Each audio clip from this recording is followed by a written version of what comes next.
Hi hello నమస్తే. అయ్య బాబోయ్! చలి చూడండి చాలా వేస్తుంది. అక్కడికి వెళ్ళామండి చలిమంట దగ్గరికి. మా చిన్న అబ్బాయి చూడండి ఎలా డాన్స్ వేస్తున్నాడో ముద్దు ముద్దుగా స్టెప్సు. వేయని ఇంకెన్ని రోజులండి, సంక్రాంతి సెలవులు అయిపోయాయి. 3 డేస్లో ఓపెన్ చేస్తారంట స్కూలు.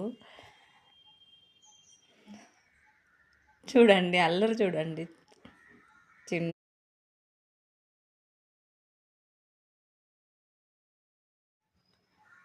మ్మ్.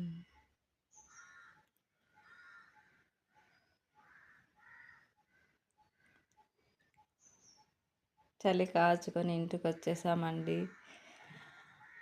మా అమ్మాయి చూడండి, బావ కూతురు నాతో పందెం వేసింది. నువ్వు నన్ను ఎత్తుకోగలవా అని. నేను ఊరికే ఉంటానా, గెలిచేశాను. ఇక్కడ మా అబ్బాయి చూడండి వాళ్ళ నాన్నతో నన్ను ఎత్తుకో అంటున్నాడు. ఎత్తుకున్న తర్వాత చూడండి ఎవరబ్బాయి నాన్న అంటే అమ్మ కొడుకు అన్నాడు. వాళ్ళ నదిగు అని తిడుతా ఉన్నాడు, నా కొడుకు అని చెప్పాలా అని.